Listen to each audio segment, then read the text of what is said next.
incomes of education and health care, making it hard to keep the American dream alive at home, hard for poor people to work their way in to the American dream.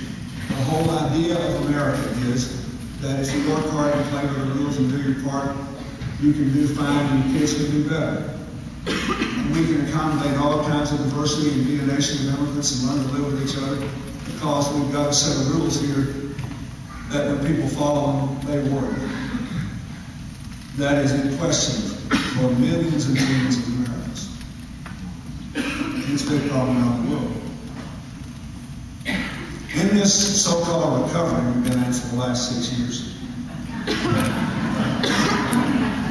we have had 6 years of economic growth on paper. We've got a 40-year high in corporate profits.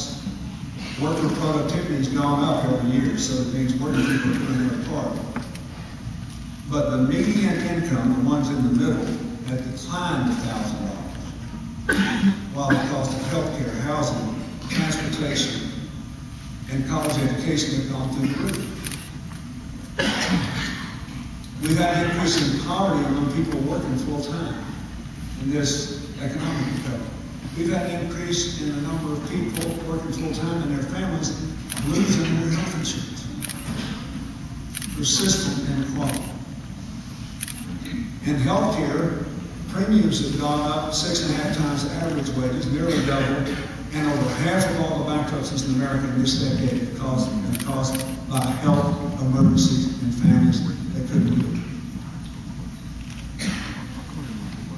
In education, we increased college aid growth when I was president than anybody had since the GI Bill, and not just for four-year colleges, but for community colleges, for other training programs after high school.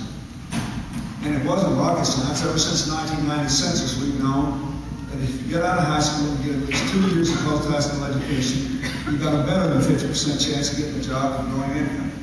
And if you get less than that and you're young, you've got less than 50% chance of getting a job and growing income. The administration has largely tried to undo a lot of what we did, with the consequence that college costs went through the roof and support declined.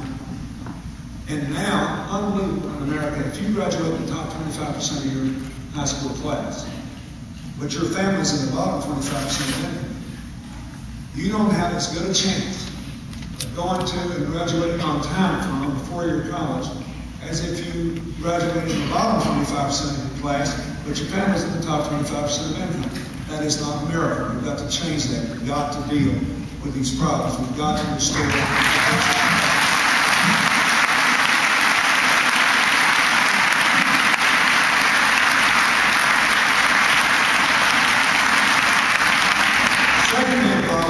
got to do it while moving away from a carbon-based economy because of global warming. It's real, it's profoundly important, and nearly everybody recognizes it now, which is why, thank goodness, Al Gore finally got the Nobel Prize for saying what he did with it.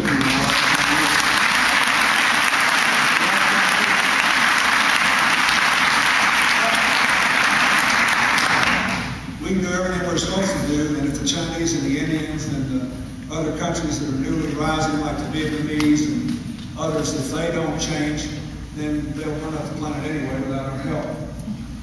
But here's the deal. They'll never change unless we first prove it's good economics. It'll create jobs and businesses and raise incomes. I'll come back to that. We've got to deal with it. And the third big problem we've got, you mostly think about in terms of terror and Al-Qaeda, because they are the classic example of a group that says all that matters in life is our differences. And we'd be happy to have you with us, but if you're not, you deserve to die, even if you're Muslim.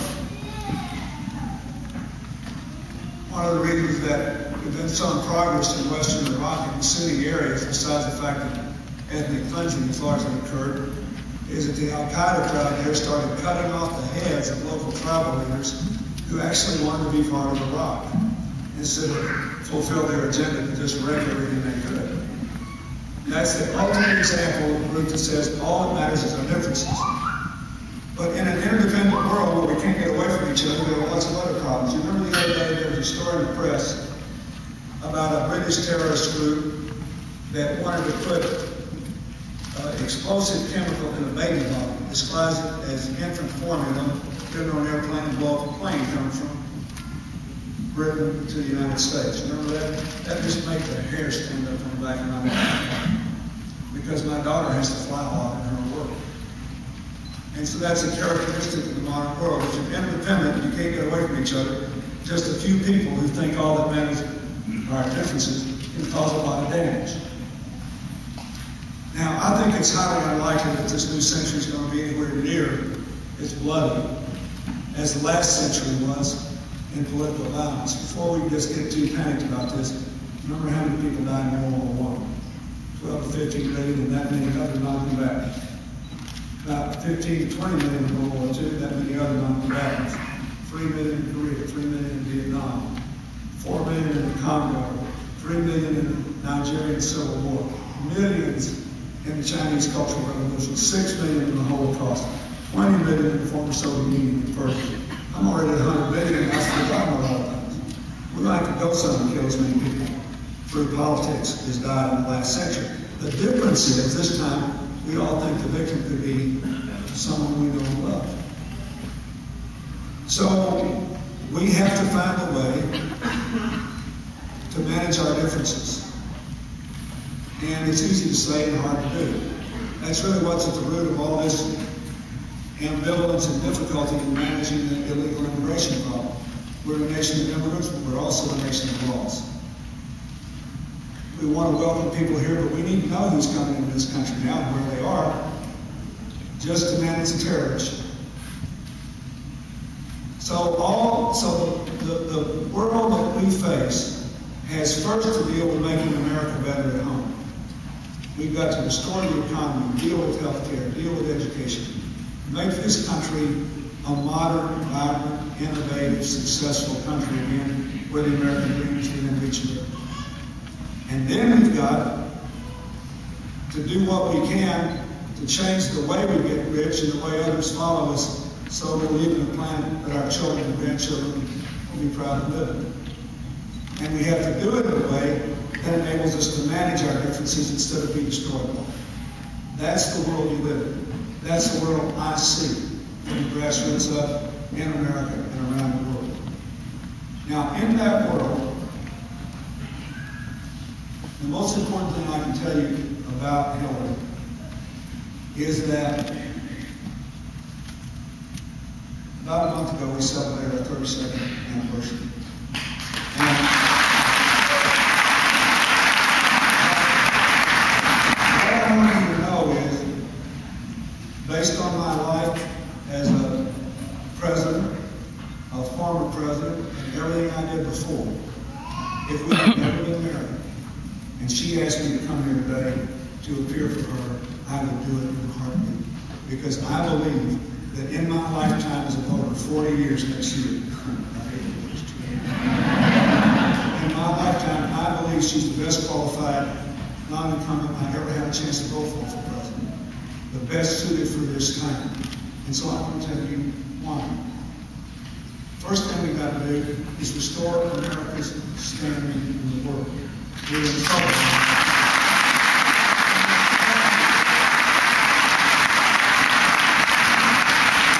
We need to tell people we're back in the cooperation business.